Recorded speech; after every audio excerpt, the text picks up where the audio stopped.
इरशाद कामिल जी के लिए जोरदार तालियां हो जाए। रमेश तलवार साहब के लिए जोरदार तालियां हो जाए। जोरदार तालियां हो जाए प्लीज। ललित जी के लिए जोरदार तालियां। लेडीज एंड जेंटलमैन, मैं चाहूंगा सर प्लीज मंच पे आ जाए।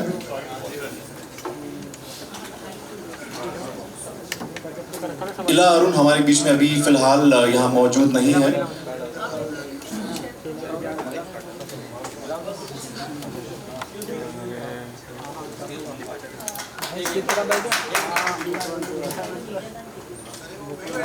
जी बिल्कुल, पाजी का हम साथ दे सकते हैं। पाजी अकेले तालियां बजा रहे हैं। पहले तो पाजी के लिए तालियां।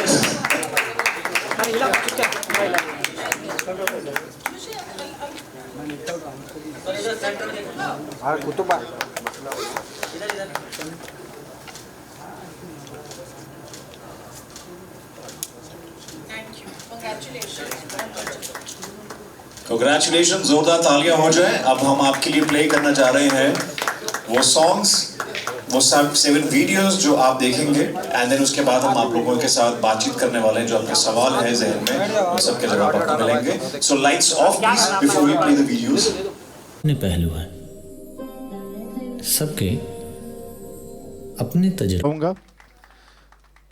गर अदाकारी का हुनर सीखना है लाजमी, कला का भंडार है हमारे साथ मैम शबाना आजमी। जोरदार तालियां हो जाए मैम के लिए।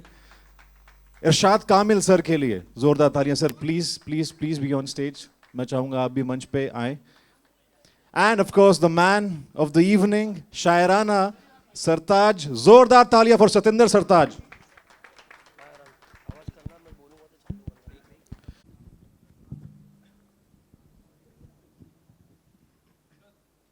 मेरे ख़्याल से अब कहने की क्या गुंजाइश है। अब तो देख लिया है और आप लोगों ने भी देखा है। तो इस खूबसूरत सीरीज़ ऑफ वीडियोस को खूबसूरत ही कहा जा सकता है। वेरी वेल डन और बहुत इसमें अट्रैक्टिव है। और ये मेरे ख्याल से अपने अंदाज़ की ये पहली चीज़ है। गीत तो मैंने ऐसे सुने हैं वीडियोस पे, लेकिन इस तरह से शायरी को प्रेजेंट करना ये एक अच्छा कदम है और मैं उम्मीद करता हूँ कि बहुत से लोग इनकी नकल करेंगे। बहुत खूब, बहुत खूब। शबाना मैम, मैं चाहूँगा कि आप कुछ कहें। देखिए, मैं तो माजरत चाहती हूँ क्योंकि जहाँ इतने दिग्गज शायर हैं वहाँ मेरी क्या हैसियत। नहीं, मुझे हमेशा ये बोला जाता है कि देखिए, आपके वालिद शायर, आपके शौहर शायर, आपके ससुर शायर, तो क्या आप भी शायरी करती हैं? तो मैं कहती हूँ नहीं, मैं इंस्पिरेशन देती हूँ। तो मैं सामने बैठ जाऊँ और आप लोगों को इंस्पायर करूँ। लेकिन अपनी तरफ से ये ज़रूर कहना चाहूँगी कि आपने कहा था शायद कि उर्दू एक्सटिंक्ट हो रही है। मैं 1 मिनट को भी नहीं मानती हूँ कि हाँ, कुछ स्पीकर है यहाँ का या कुछ उसमें हो रहा problem. I request sound check please. थोड़ा सा वॉइस एको हो रहा है, इसको आप प्लीज कूल डाउन कीजिए थोड़ा सा। या जी, and please maintain the silence. I request everybody.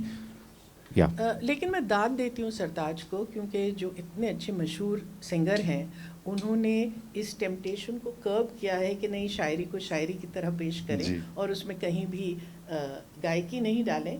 तो जाहिर के it lends a kind of purity to it which is very nice. और जो मुझे बहुत अच्छा लगा वो आपका अंदाज़ है। वो एक जो आप मुझे याद नहीं है, but where he says you know where the dough can, क्या है वो? No dough.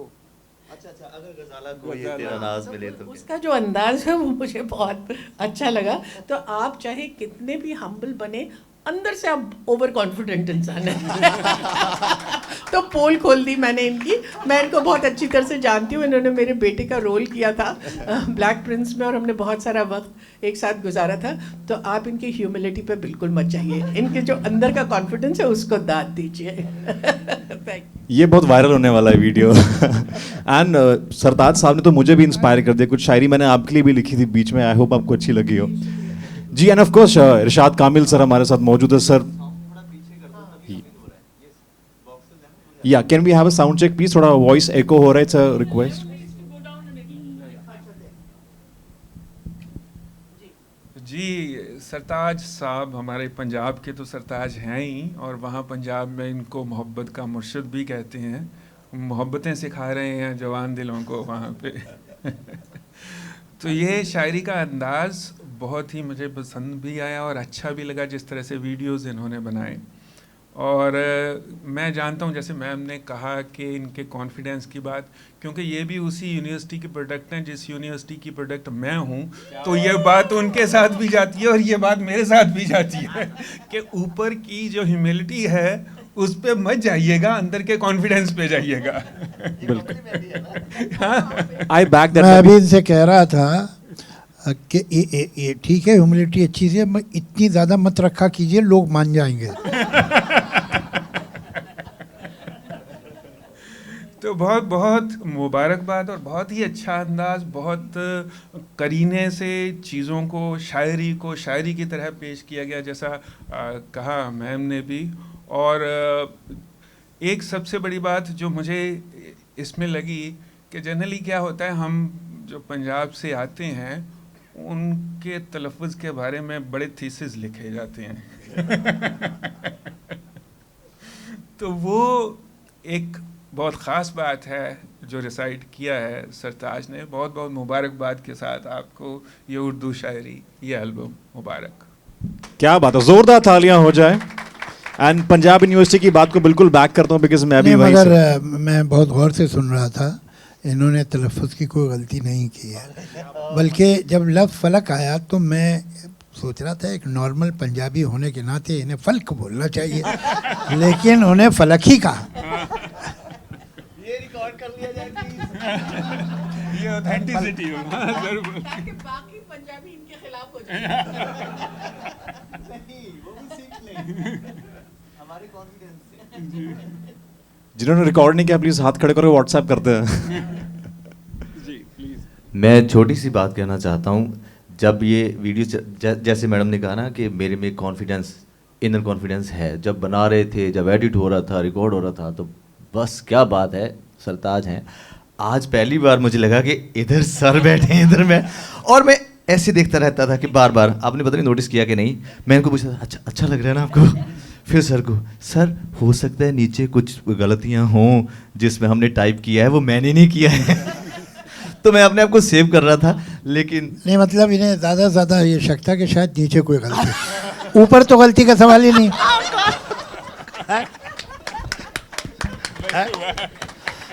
ओह गॉड, नहीं मुझे this was massive.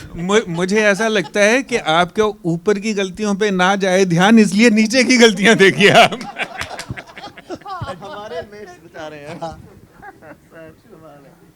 Oh God. मगर आप बताइए कि आपको ये आइडिया कैसे आया? आइडिया तो नहीं कहा जा सकता, ये मेरे में एहसास आया एक्चुअली। मुझे लगा ड्यूरिंग लॉकडाउन, जैसे हम तकरीबन सब लोग फ्री ही थे, मैं तो बिल्कुल ही था, और कोई कॉन्सर्ट नहीं था, इंटरव्यूज़ नहीं थे, शूटिंग नहीं थी, कुछ नहीं था, तो this was the most fertile year being a creative human for me. मतलब ब्लेसिंग थी मुझे लगता है। कई लोगों के अपने गए हैं, उसमें बहुत जाहिर सी बात है, हम दुख भी है, और लेकिन मैंने तकरीबन 250 या 200 के करीब नज़्में, गीत लिखे होंगे, ज़्यादातर पंजाबी थे। लेकिन जब 150 के पार हुए तो अपने आप उर्दू लिखने लगा, ना मालूम क्यों। और मैं, ये वैसे गलत बात है थोड़ी सी, पढ़ता कम हूँ, सुनता भी कम हूँ। वो मेरा वजह यह है कि मेरे पे असर बहुत जल्दी हो जाता है, तो अपने आप को थोड़ा सा वो वर्जन जैसा रखने के लिए। लेकिन ये कैसे शुरू हुआ, ये बहुत इत्तेफाक और ख़ूबसूरत इत्तेफाक था कि मैंने लगातार न मालूम कितनी उर्दू की वो अशार लिखे या नज़्में लिखी, तो जब वो हो गई तो मैं, जाहिर सी बात है, मैं गवैया हूँ, कंपोज़र हूँ, मैंने वो कंपोज़ किए, मेरे पास रिकॉर्डेड भी हैं, गाए भी हैं कंपोजिशन में। लेकिन जब मेरा दिल किया कि यार कि अगर मैं इसको गाऊंगा तो हो सकता है सामीन में उसकी मौसीकी पे ज़्यादा ख्याल हो, उसमें उसकी तर्जदारी पे हो, उसके साज़ों पे हो, है ना, उसकी ब्यूटिफिकेशन जो म्यूज़िकली की है उस पे हो। तो मुझे लगा कि नहीं यार, ये ख़याल सबसे अहम होना चाहिए, अल्फाज सबसे अहम होने चाहिए, उसकी बहरबंदी, छंदबंदी, काफ़िया, रदीफ़, रवानी, जितनी भी वो चीज़ है, अहमियत उसको मिलनी चाहिए। क्योंकि ये पहली बार मेरे साथ होगा, अदरवाइज़ मुझसे यही तो तवक्को की जाती है कि चलिए आप ये हैं गाएंगे। तो जब मैंने ये तय कर लिया कि मैं ऐसा करूँगा तो सारी टीम को ये लगा कि ये कैसा सुसाइडल अटैम्प्ट है। एक तो पंजाबी सिंगर हो, उर्दू लिखा है और उसको भी गा नहीं रहे हो, और ऊपर से यह है कि अच्छा दुबई और कहाँ कहाँ जाके शूट कर रहे हो कि मुझे करना भी है। तो उनको ये ऑकवर्ड तो लगा ही था, जाहिर सी बात है, जब इस कट थ्रोट कम्पिटिटिव इंडस्ट्री में आप होते हैं तो ऐसी चीज़ें जाहिर सी बात है आपके लोग सोचते हैं। लेकिन मैं अपने आप को इस बात से बहुत खुशकिस्मत समझता हूँ, फॉर्चुनेट हूँ कि मुझे सक्सेस इस चीज़ में लगती है कि जो आप करना चाहो वो कर सको। इस बात में नहीं कि आपका काम सराहा जाए, वो हिट हो जाए, वो बहुत लोग सुने, वो जाहिर सी बात है ज़रूरी है, होना चाहिए, अगर हो जाए तो उससे बेहतर तो कुछ भी नहीं है। मगर आप अगर इस स्टेज पे हैं कि आप अपनी मर्ज़ी कर सकते हैं तो कर लेनी चाहिए। सो इसके लिए यही मेरा एक कदम था कि चलो ऐसा कुछ करके देखते हैं, अगर लोगों को अच्छा लगेगा बहुत अच्छी बात है, फिर करते रहेंगे, नहीं लगेगा तो फिर भी ठीक है, अपने लिए रख लेंगे। So this was the only and above all, जब हमने मैम से और सर से कांटेक्ट किया, जसीत जी हमारे वो यूएसए में हैं, मैम आज ही आए हैं यूरोप से, ये शूट पे थे बुडापेस्ट में, एक बहुत बड़ा मरहला तय करके आए हैं, ये खुद बताएंगे। तो उन्होंने कहा कि अच्छा मैं 11 बजे लैंड हो जाऊंगी, 4 बजे रख लेते हैं घर के पास ही रख लेते हैं। तो सर की ऑब्वियसली अवेलेबिलिटी बहुत ज़्यादा हार्ड होती है, उन्होंने इनसे पूछा और बात बन गई। और इरशाद सर, वो क्या कहते हैं, चेरी ऑन दी केक, वो भी। तो जितने भी लोग आए हैं, मैं इस मतलब कि कैसे इनका शुक्रिया अदा करूं, ये मेरे लिए बहुत बहुत बड़ा दिन है आज। Thank you sir, thank you so much.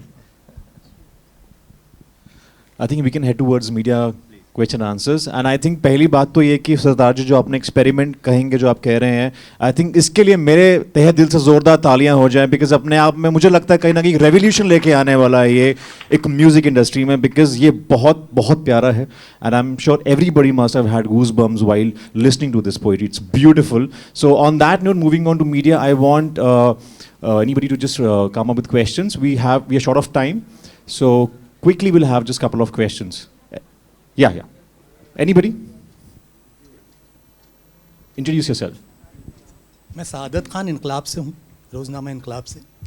जहाँ तक वो ऊपर और नीचों की गलतियों की बात थी, तो उसमें एक गलती मुझे दिखी जिसकी निशानदेही मैं करना चाहता हूँ। एक जगह सरताज की जगह सिराज लिखा हुआ है, सिराज लिखा हुआ है। वो सिराज भी है? नहीं, सिराज है ज़रूर एक जगह, वो भी सही है कि एक जगह सिराज है, लेकिन एक जगह आपने पढ़ा सरताज है और लिखा सिराज है, तो वो देख लें तो ज़रा बेहतर होगा। दूसरी बात यह कि आपने उर्दू में एल्बम लिखा है, तो मैं आपसे ये सवाल करना चाहता हूँ कि उर्दू से मुताल्लिक आपके जज्बात क्या हैं? मेरे पास मेरे फ़ोन में एक तस्वीर है, जावेद सर अभी हमारे वहाँ चंडीगढ़ में एक यूनिवर्सिटी में जाके हैं, चितकारा में गए थे, तो वहाँ एक हिंदी का अखबार है, उसमें इनकी ख़बर लगी, तो मैं आपको, मेरे पास होगी, मैं निकाल के दिखा दूँगा। इनका स्टेटमेंट था कि उर्दू पंजाब की ज़ुबान थी, हमने बहुत गलती की है उसको भुलाकर, और यही ताल्लुक़ है मेरे ख्याल से, क्योंकि बंटवारे से पहले का जो पंजाब है, वो उनकी सारी ज़मीनी कागजात आज हमारे यहाँ में भी, इस तरफ भी सारे ज़्यादातर पर्शियन इम्प्रेशन की जो उर्दू है, ख़रीद फ़रोख्त है, फ़र्दे हैं, ऐसे कुछ बहुत सारी ऐसी चीज़ें हैं जो कुदरतन इत्तफ़ाक़न हमारी ज़ुबान पंजाबी में है। बहुत से ऐसे लफ्ज़ हैं जो हमें कई बार बोलते हुए बाद में पता चलता है कि अच्छा ये उस एरिया से हमारी ज़ुबान में चीज़ आई है। तो ये बहुत ही गहरा मेरे ख्याल से ताल्लुक़ है दोनों ज़ुबानों का। पंजाब ख़ुद अपने आप में फ़ारसी ज़ुबान का लफ्ज़ है, तो मेरे ख्याल से इस बारे में मुझसे बेहतर, मतलब इन तो ये जाहिर सी बात है बताएंगे, और इनसे बेहतर दुनिया में शायद कोई भी नहीं बता पाएगा मेरे ख्याल से। आपने कहा कि उस एरिया से आई है ये लफ्ज़ हैं या ज़बान, किस एरिया से? जब महाराजा रंजीत सिंह जी का राज था तो उनकी दरबारी ज़ुबान फ़ारसी थी, तो धीरे धीरे वो ड्रिवन मेरे ख्याल से चीज़ें ऐसे होकर उर्दू में और पंजाब में। नहीं, देखिए फ़ारसी तो सारे जो ज़माने में राजे महाराजे बादशाह होते थे सबकी ज़बान वही होती थी पर्शियन, जैसे कि आजकल अंग्रेज़ी है तो अंग्रेज़ी एलीट की लैंग्वेज मानी जाती है, वैसे उस ज़माने में पर्शियन की थी। बाकी ये ज़बान जो है ये कहीं से नहीं आई है, ये आप ही की ज़बान है। उधर से किधर से आई है? ये हिंदुस्तान से बाहर कहाँ बोली जाती है? ये पाकिस्तान तो कल बना है, तो बाकी तो हिंदुस्तानी था ना। हिंदुस्तान से बाहर ये कहीं नहीं बोली जाती। ये ईरान में थोड़ी बोली जाती है, ये उज़्बेकिस्तान में थोड़ी बोली जाती है, ये कज़ाकिस्तान में थोड़ी बोली जाती है, ये मिस्र में थोड़ी कहीं नहीं बोली जाती। ये सिर्फ हिंदुस्तानी बोलते हैं। अब उनमें से कुछ पाकिस्तानी हो गए, कोई बात नहीं, चलो ठीक है। लेकिन ये कि ये ज़बान हमारी है। और मैंने ये कहा था कि 20वीं सदी में, देखिए 19वीं सदी में इस ज़बान में जो कंट्रीब्यूट किया है वो दिल्ली और लखनऊ ने किया है, बहुत मेजर कंट्रीब्यूशन। ये सारे बड़े शायर जो 19वीं सदी में पैदा हुए थे, 19th सेंचुरी में, वो थे दिल्ली के और लखनऊ। लेकिन 20th सेंचुरी में मेजर कंट्रीब्यूशन प्रोज में भी और पोइट्री में लखनऊ दिल्ली से नहीं आया है, बल्कि पंजाब से आया। जितने बड़े पोइट्स हैं, बड़े राइटर्स हैं, वो पंजाब की, ज़्यादातर पंजाब के थे। ऐसा नहीं कि इधर बिल्कुल थे ही नहीं, लेकिन ज़्यादातर पंजाब के थे। वो फैज़ हो, इकबाल हो, अहमद नदीम कासमी हो, वो साहिर हो, ये सारे के सारे पंजाब के लोग हैं। कृष्ण चंद्र, राजेंद्र सिंह बेदी, ये जाइंट्स हैं प्रोज के, तो ये सब पंजाब से आए थे। और पंजाब में मैं जाता था दिल्ली 70s में, तो हर मुझे पंजाबी बताता था कि सर मेरे फादर तो उर्दू ही में लिखते पढ़ते हैं। अब इतना फ़र्क हुआ है 40-50 साल में कि अब लोग मुझे बताते सर मेरे ग्रैंडफादर तो सिर्फ पंजाबी उर्दू ही में लिखते पढ़ते थे। अरे मगर भाई, जब आपके फादर और ग्रैंडफादर पढ़ते थे तो आपने पार्टीशन की वजह से क्यों छोड़ दिया? पार्टीशन इसलिए कि पाकिस्तानियों ने कहा कि उनकी ज़बान है, तो वो तो कश्मीर के बारे में भी यही कहते, तो आप मान जाएंगे क्या? ये कैसे मान गए आप? ये आपकी ज़बान है। और पंजाब का जो कंट्रीब्यूशन है, मॉडर्न उर्दू पोइट्री और प्रोज के बारे में सोचा ही नहीं जा सकता बिना पंजाब के। तो ये आप लोग का फ़र्ज़ बनता है, बिकॉज आपके पास एक स्टेट है, आपके पास एक सरकार है, आपके पास एक पूरा सिस्टम है, कि आप इसको नर्चर करें, पाले थोड़े। फिर भी यानी बुरे से बुरे वक्तों में भी हमें एक आध इरशाद कामिल मिल जाता है, ऐसी बात नहीं है, लेकिन ऐसे बहुत होने चाहिए भाई। तो देखिए हमारे यहाँ जो इवन सॉन्ग राइटर्स में पंजाबियों ने क्या काम किया है, वो साहिर हों, राजेंद्र कृष्ण हों, और आनंद बख्शी हों, गुलजार साहब हों, ये सब पंजाब के ही तो लोग हैं। तो अभी तक देखिए उनकी धमक बाकी है। तो ये मैं समझता हूँ कि हिंदुस्तान में उर्दू का मुस्तकबिल बहुत हद तक पंजाब के हाथ में है, और ये आप लोग की जिम्मेदारी है कि इस ज़बान को संभाल के रखिए, संवारिए। और ऐसे सरताज साहब जैसे बहुत से ताज होने चाहिए। चलो इन्हें सरताज रहने दीजिए, मगर कम से कम ताज तो हो सकते हैं, तो वो कीजिए, बहुत ज़रूरी है। और ये पैगाम आप लोग जब वापस जाएं तो आप पंजाब में यूनिवर्सिटीज़ कॉलेजेस को भी दीजिए और पंजाब की सरकार को भी दीजिए। नेक्स्ट वन क्या?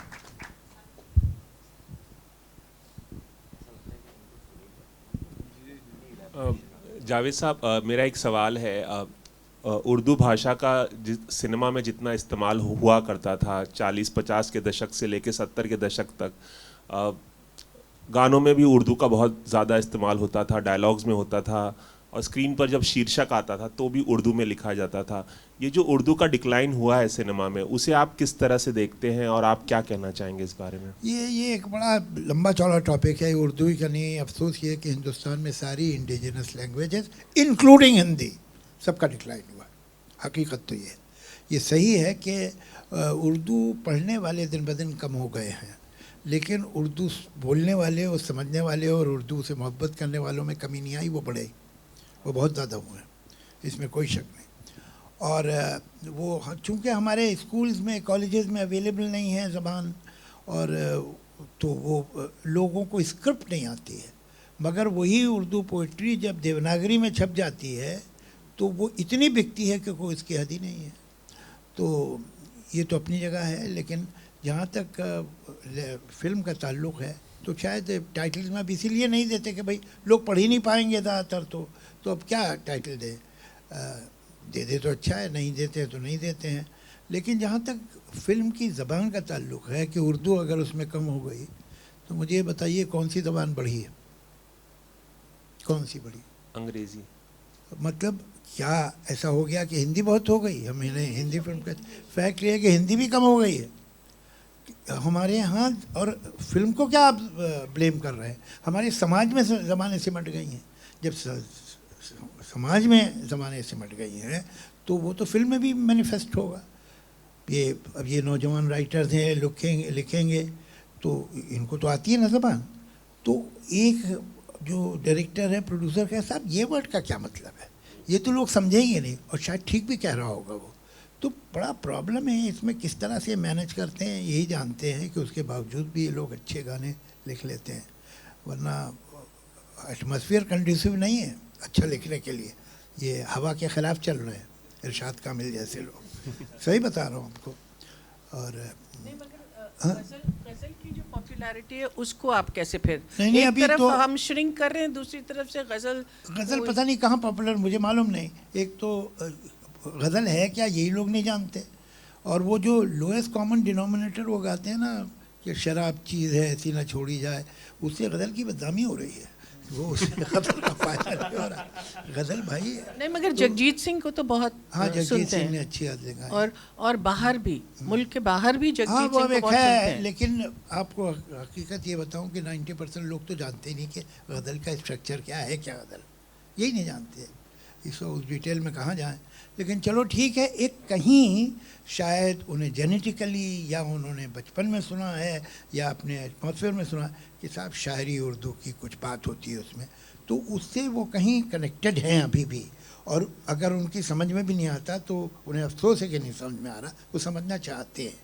और यंगर जनरेशन में ये इंटरेस्ट पोइट्री की तरफ रिवाइव हुआ है। मैं समझता हूँ इरशाद साहब भी इस बात की गवाही देंगे कि जहाँ जाते हैं वहाँ पर यंगर जनरेशन सुनने आती है, और उनको नो थैंक्स टू अस, हमने तो ये सब बताया नहीं, सिखाया नहीं उन्हें, ये दिलचस्पी उन्हें खुद ही पैदा हो रही है कि उन्हें कहीं ऐसा लगता है नॉर्थ इंडिया में ख़ास तौर से कि कहीं कोई चीज़ छूट गई है, कुछ कमी है। बाकी सब तो मिल गया है, सारी मटेरियल कंफर्ट्स, लेकिन उन्हें ये ख्याल है कि कोई कल्चर में कहीं हमारे कोई गैप आ गया है, कुछ कम है। तो उनमें वो जो कमी है उसमें एक कमी पोइट्री की भी है, और भी कमियां हैं। जैसे हम अपने फोक आर्ट के बारे में नहीं जानते, हम अपनी माइथोलॉजी के बारे में नहीं जानते, हम हमारी यंगर जनरेशन जो है वो उसकी ज़बान सिमट गई है। हमारे आपने किसी यंगस्टर को आज तक कोई कहावत, कोई मुहावरा बोलते सुना है? हमारे बुज़ुर्ग जो थे, ख़ासतौर से नानियाँ दादियाँ, तो कोई जुमला बिना कहावत के बोलते ही नहीं थी। उसमें हर कॉन्वर्सेशन में 4 कहावतें मुहावरे होते थे। वो सब कहाँ चले गए? These were the capsules of wisdom जो जनरेशन में पुराना जो कल्चर होता है उसमें बनते हैं। ये नए नए लोग नहीं बना सकते, ये आता है बड़ी बड़ी पीढ़ियों से, तो वो खो गया है। तो ये लॉस जो है बहुत बड़ा है, और वही फिल्मों में भी रिफ्लेक्ट करता है। तो हमें असल में अपने बच्चों को घर में भी और स्कूल में भी इन चीज़ों में इंटरेस्ट दिलाना चाहिए। जावेद साहब, अगर आप इजाज़त दें तो एक छोटा सा और सवाल था। कॉलेज के दिनों में मैंने आपकी कविताओं की किताब तरकश पढ़ी थी, और मैं बहुत गहरे तक प्रभावित हुआ था। ये था क्यों, मतलब अब नहीं है? हर बात में आप पास्ट टेंस लगा रहे हैं, जिससे मैं बहुत इनसिक्योर हो रहा हूँ। जी मेरे प्रोफेसर ने वो किताब दी थी, और आपने जिस शिद्दत के साथ अपने संघर्ष को उसमें बयां किया था, अपने बचपन से लेके जवानी का जो संघर्ष था और बाद में जो आपने सफलता पाई, कई किताबें उसके बाद आप पर लिखी गई। क्या आप खुद अपने कलम से अपने बारे में प्रोज फॉर्म में कभी कुछ इस तरह की किताब ऑटोबायोग्राफिकल लिखेंगे, या तरकश जैसी कोई उसका अगला अध्याय लिखना चाहेंगे, या कुछ सोच रहे हैं आप? देखिए, अभी क्या है कि जिन लोगों ने मुझे पैसे दिए हुए लिखने के लिए, पहले तो उनका काम कर दूँ, वही बहुत बड़ी बात होगी। अच्छा, बाकी ये कि इन दिनों क्या है, ज़रा तो ओवर सेचुरेशन हो गया, मैं को थोड़ा एम्बेरस हो गया हूँ। एक किताब आई थी दिसंबर में और एक किताब आई जनवरी में। अब उसके बाद अगर मैंने कोई किताब अपने बारे में लिखना खुद सोचा तो कोई ना कोई मुझ पे केस कर देगा। तो ये जो है दो आई गई हैं, अब देखेंगे कभी। और ज़्यादा कुछ अपने बारे में लिखना इंटरेस्टिंग मुझे नहीं लगता। मुझे लगता है कि अगर लिखना है तो ये लिखो कि क्या देखा, क्या किन लोगों से मिले, दुनिया में देखा क्या, जाना क्या, वो ज़रूरी इम्पोर्टेंट है। मैंने फिर ये किया, फिर मैं यहाँ गया, फिर मैं ये बोल, ये सब फर्स्ट पर्सन में कॉन्वर्सेशन इंटरेस्टिंग नहीं होता है। और बड़ा वो कुछ सेल्फ इंटेलिजेंस जिससे मुझे कोई दिलचस्पी नहीं। तो मुझे मुश्किल लगता है ये, लेकिन बहुत सारी आइडियाज़ हैं जहन में कुछ लिखने के लिए। आप दुआ कीजिए कि मैं अपनी तरह सुस्ती और काहली कम करूं और वो काम करूं। The next question, please. Anyone?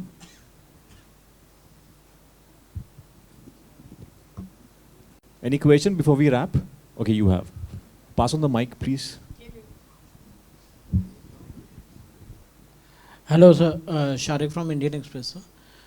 Sir आपसे जावेद जी आपसे पूछना चाहेंगे कि मतलब आपको लगता है कहीं ना कहीं स्कूल कॉलेजेस में उर्दू का इन्फ्लुएंस कम हुआ है? जैसे आप बता रहे थे अभी कि स्कूल कॉलेज में उर्दू इतनी पढ़ाई नहीं जा रही है या कम है इन्फ्लुएंस, इसीलिए जो है उर्दू का भी इन्फ्लुएंस कम हो रहा है सोसाइटी में। आपको लगता है कहीं ना कहीं बचपन में जो है आजकल के पेरेंट्स, स्पेशली आजकल के पेरेंट्स जो है इंग्लिश में बात करते हैं बच्चों से और मतलब कि नॉर्मल लैंग्वेज में बात नहीं करते हैं, सिर्फ इंग्लिश में बात कर रहे हैं, उसकी वजह से भी बच्चों। आप सही कह रहे हैं। अगर मतलब हम लोग कहाँ चले गए हैं, कभी सोचिए। कोई भी आदमी उर्दू तो छोड़िए, हिंदी जो हमारी नेशनल लैंग्वेज है, अगर कोई आदमी हिंदी बिल्कुल सही बोलता है और अच्छी बोलता है तो आम आदमी की दूसरे की राय ये होगी कि इसकी अपब्रिंगिंग बहुत ही गरीब घर में हुई है, कहीं ये खाते पीते घर का नहीं है। तो ये तो हमारा इन्फीरियरिटी कॉम्प्लेक्स हो गया कि हमारे यहाँ अपनी ज़बान सही बोलना जो है, इसके मतलब है कि कुछ कमी है आप में। क्या आप हिंदी सही बोलते हैं तो इसके मतलब है पता नहीं कहाँ से आए आप। ये वैल्यू सिस्टम हो गया हमारा और हमें इसके ख़िलाफ़ जो है बिल्कुल प्रोटेस्ट करना चाहिए। बात क्या है, अब हम उर्दू ही कर रहे हैं, ठीक है, वो उर्दू का जो बात थी वो मैंने कही, लेकिन हकीकत ये है कि एक गुजराती बच्चे को ठीक से गुजराती नहीं आती, एक पंजाबी बच्चे को ठीक से पंजाबी नहीं आती, सिंधी बच्चे को सिंधी नहीं आती। ये बहुत अफसोस की बात है। आप कैसे पंजाबी हो सकते हैं अगर आपको नहीं मालूम कि बुल्ले शाह कौन है और उसने क्या लिखा है? तो फिर पंजाबी अधूरे व नाम से ही रह गए फिर तो आप। तो आपका जो कल्चर है, आपका जो लिटरेचर है, वो बुल्ले शाह ने लिखा हो, वो वारिस शाह ने लिखा हो, जब तक आप उसे नहीं जानते तो पूरी तरह से आप ज़मीन में आपकी जड़ें नहीं हैं। कितने सिंधी बच्चे आज होंगे, चलो फिर भी पंजाब है तो फिर भी कुछ पता चल जाता है।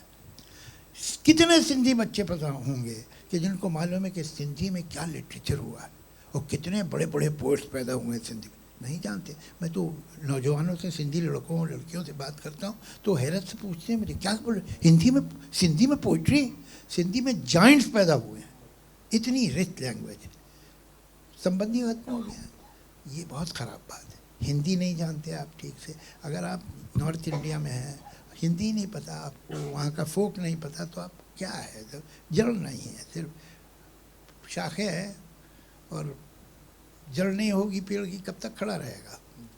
तो ये मुझे इस बात का, ये सिर्फ एक उर्दू का गम नहीं है।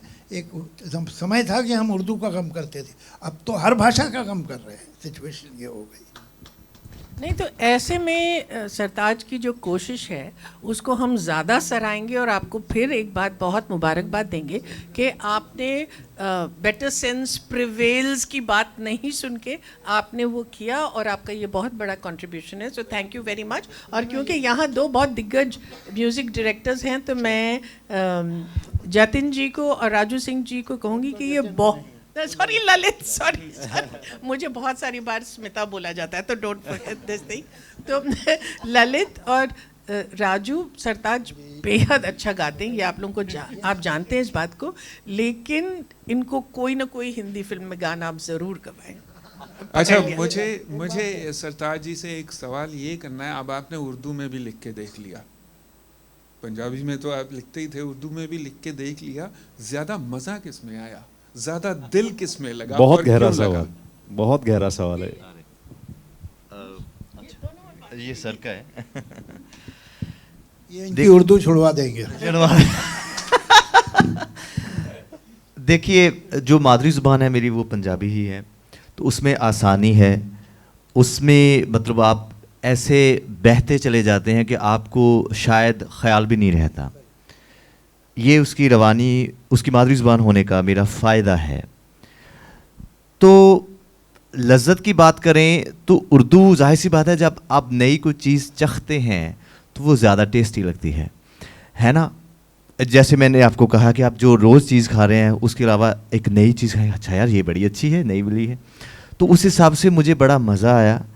और जब आपकी तारीफ़ हो जाए उस पर और ऐसे शख्स कर दें कि अच्छा वाह तलफ़्फ़ुज़ की दुरुस्तगी है, इतना मेरे लिए मतलब ऐसा है कि जैसे ऑस्कर मिल गया।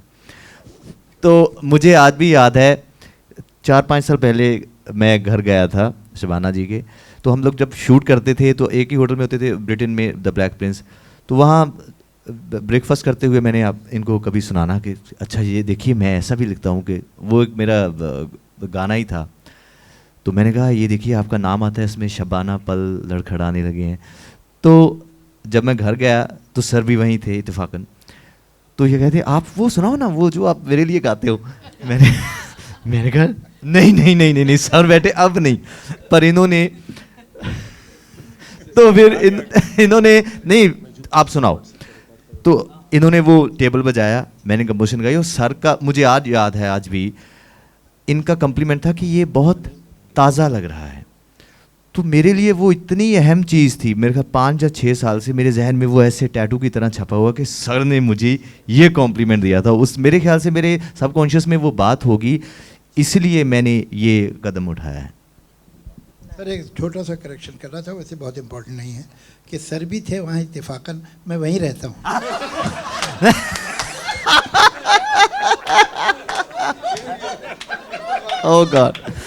Oh God, zenith of sense of humor.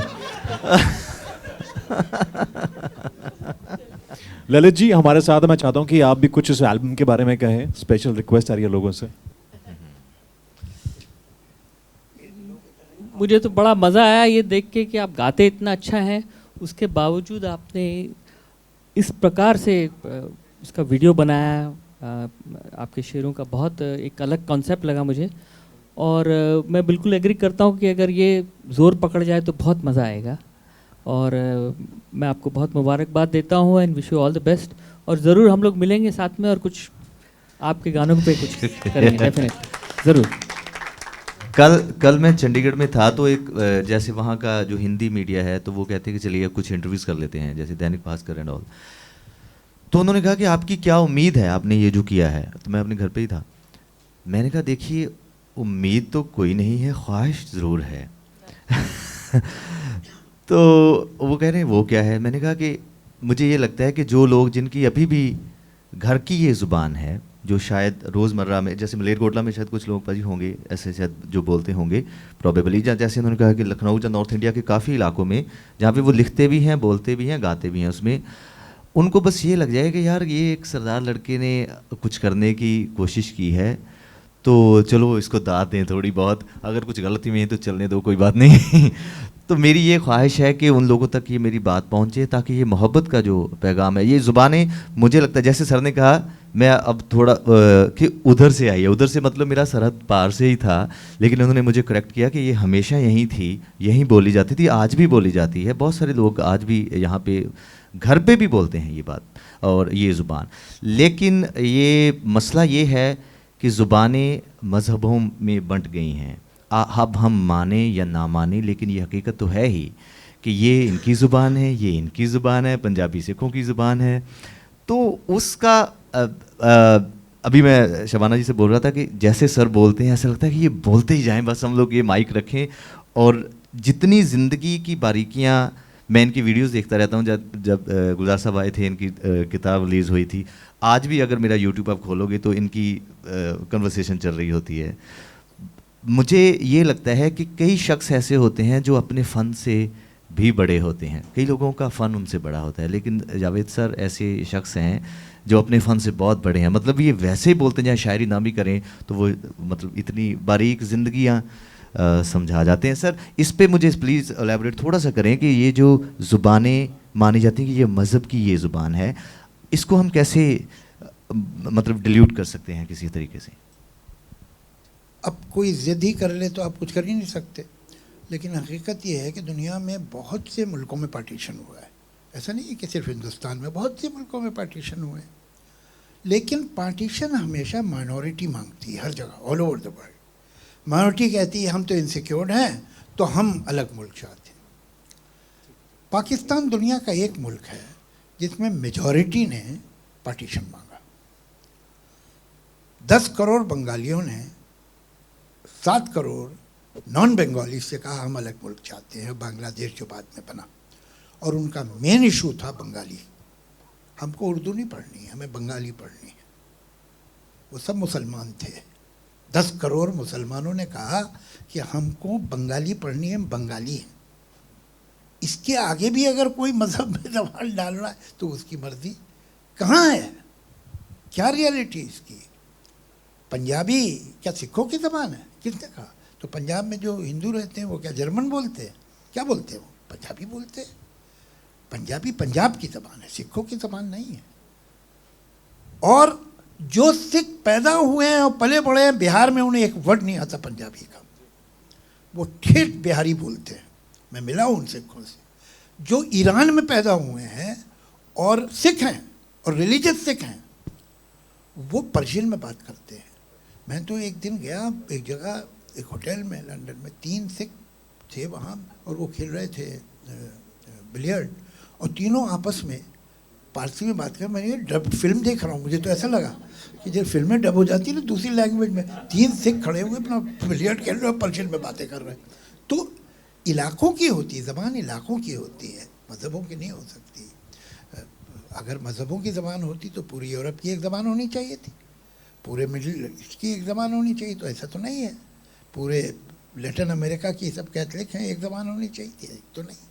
तो ये इलाकों की, बंगाल की, पंजाब की, केरला की, उड़ीसा की अलग अलग ज़बानें इलाकों की होती है, मज़हब की नहीं होती। और ये झूठ बोला गया, ये जो 2 नेशन थ्योरी थी वो थ्योरी गलत थी। उस झूठ को निभाने के लिए एक झूठ ये भी था कि ये उर्दू जो है ये मुसलमानों की ज़बान। किन मुसलमानों की? तमिलनाडु में जो आज मुसलमान रहते हैं उनकी ज़बान है। मलयाली जो हैं मुसलमान बहुत हैं, 1/3 ऑलमोस्ट 1/3 पॉपुलेशन केरला की मुस्लिम। वो क्या बोलते हैं? उर्दू बोलते हैं। वहाँ का तो सबसे one of the biggest writers जो है वहाँ का लिटरेट, जो कि 100% लिटरेट एक ही स्टेट है इंडिया में, वो है केरला। वहाँ का एक जो मेजर राइटर प्रोज का, उसका नाम है बशीर। जो टैगोर के बाद जिस पोएट को बांग्लादेश मानता है उसका नाम है नजरुल इस्लाम, काजी नजरुल। ये उर्दू बोलते थे, ये उर्दू लिखते थे। ये गलत है। तो क्या कृष्ण चंद्र की ज़बान उर्दू नहीं थी? कोई और ज़बान थी? ऐसा थोड़ी है। कृष्ण चंद्र की उर्दू की ज़बान थी। कृष्ण चंद्र जैसी उर्दू कौन लिखेगा? एक थे Pandit Ratannath Sarshar, he is the touchstone of Urdu. जो पंडित रतननाथ सरशार ने फसाना आदात में लिखा है वो सही उर्दू है। और जो उसके ख़िलाफ़ लिख रहा कोई लाइन जिसमें उन्होंने इस चीज़ को बोला कि मैस्कुलिन जेंडर दिया या फेमिनिन जेंडर दिया, इस वर्ड को ऐसे इस्तेमाल किया तो यही सही है। उससे अलग और उसके ख़िलाफ़ अगर कोई बोलेगा या लिखेगा तो गलत है। इतनी उनकी लैंग्वेज को करेक्ट माना जाता है। He is the touchstone, Pandit Ratannath Sarshar. तो ये सब तो कहने वाली बातें हैं। हकीकत ये है कि मज़हब तो लैंग्वेज हमसे मांगता है भाई। कोई ऊपर से खुदा ने तो कोई लैंग्वेज भेजी नहीं, सब इंसान। खुदा हमारी बनाई हुई लैंग्वेज में तो बात करता बेचारा, तो उसके पास अपनी कोई लैंग्वेज ही नहीं है। मज़हब में वो कहाँ से देगा लैंग्वेज? तो होगी तो देगा ना। जावेद साहब, thank you so much. We are done with the media. Thank you. We've already done 2. I want Ramesh Talwar ji to please say a line on this album. भाई मैं बहुत ज़्यादा इम्प्रेस हुआ। मतलब मैं सच कह रहा हूँ कि एक तो जिस ढंग से टोटल पिक्चराइजेशन की, जिस ढंग से इन्होंने जो एक्सप्रेशन अपने दिए हैं, वो मैं मतलब खो गया था सारा उसमें। रियली बहुत बहुत मुबारक, बहुत अच्छा रहा।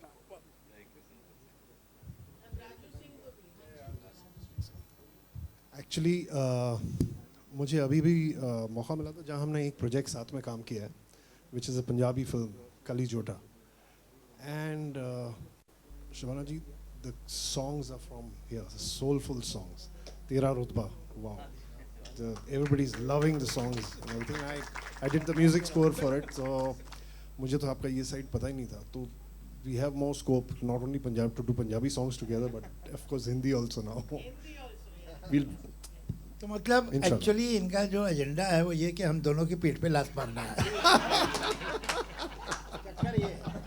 पर इंशाल्लाह मतलब मैं इतनी, सर मैं हैरान हूँ, मतलब सच कैसे पकड़ लिया? मैं दस Mic drop. Okay, thank you so much everyone, media. But before we wrap, thank you so much. We're done with the questions. We are short of time. Satendra, मैंने सुना है कि आपने जो शबाना रैप, आपने उसके बारे में बात भी की है. So request है सबकी कि एक लाइन हो जाए शबाना रैप की, because हम सब बहुत उत्सुक हैं उसको सुनने के लिए. हाँ, ये लोगों ने बहुत रिक्वेस्ट किया हमें, so yeah, हाँ.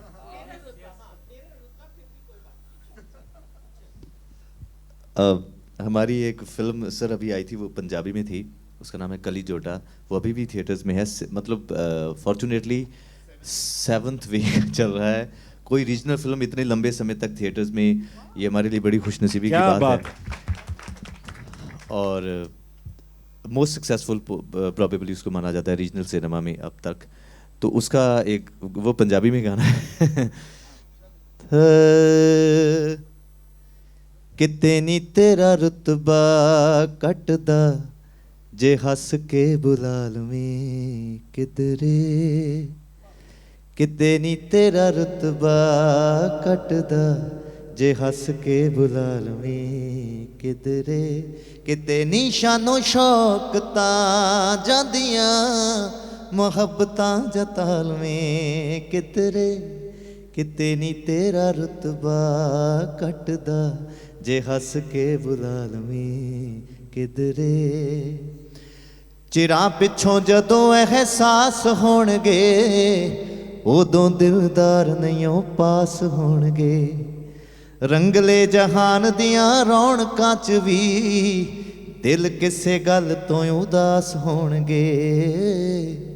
हाले भी कुछ सोच ले वे महरमा जे मन समझाल में किधरे, हाले भी कुछ सोच ले वे महरमा जे मन समझाल में किधरे, किते निशानो शौकतां जांदियां मुहब्बतां जताल में किधरे, काशनी खुमारियां दी लोर वेख लै अज़लां तो आशिकी दी तोर वेख लै, अंबरां ते कीता ए बसेरा चन वे दिलां दी ज़मीन ते चकोर वेख लै, ए गीत सरताज दा ए हाण दा जे रूहां च वसाल में किधरे, ए गीत सरताज दा ए हाण दा जे रूहां च वसाल में किधरे, किते निशानो शौकतां जांदियां